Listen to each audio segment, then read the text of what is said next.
ఒక shift operator మీద ఎందుకు ఇంత కక్షపడుతున్నారు మీరు? ఆఫ్టర్ ఆల్ ఒక షిఫ్ట్ ఆపరేటర్, స్థలం ఇచ్చినవాడు, లేదా ఆ గ్రామంలో పని చేసుకుందాం బతుకుదాం అని ఇచ్చేవాడు. మా పార్టీ కావచ్చు వాడు, మా పార్టీ వాళ్ళని మీ పార్టీ వాళ్ళని చేసుకోండి, మంచి చేసి వాళ్ళని తీసేస్తే నేను అడుగుతా ఉన్నా.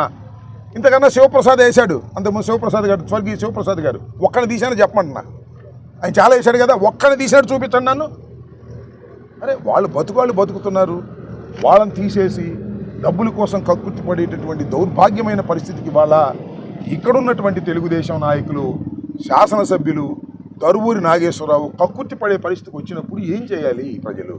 ఇవాళ కూర్చున్నారు పాపం వాళ్ళు వచ్చి సబ్స్టేషన్ ముందు. నేను భార్గవ్ గారు వచ్చాం. నేను ఇవాళ చెప్తున్నా, భార్గవ్ గారు కూడా చెప్పారు నాకు, త్వరలోనే ఏదైతే 19 మందిని తొలగించారో వాళ్ళందరినీ రీజాయినింగ్ చేసుకోవాలనేటువంటి డిమాండ్తో కొమిరిపూడి నుంచి మా ఉద్యమాన్ని సత్తెనపల్లికి షిఫ్ట్ చేస్తాం. ఒక డేటు వారు నిర్ణయిస్తారు. పెద్ద ఎత్తున వందల సంఖ్యలో మేము సమీకరణ చేసి ఇది ధర్మం కాదు అని చెప్పేటటువంటి ప్రయత్నం చేస్తాం. అయినా కూడా మీరు చేసుకోరు, మీ కర్మ. వాళ్ళ ఉద్యోగాలు పోతాయి, తర్వాత మీ ఉద్యోగాలు కూడా పోతాయి, గుర్తుపెట్టుకోమని మనవి చేస్తున్నాం.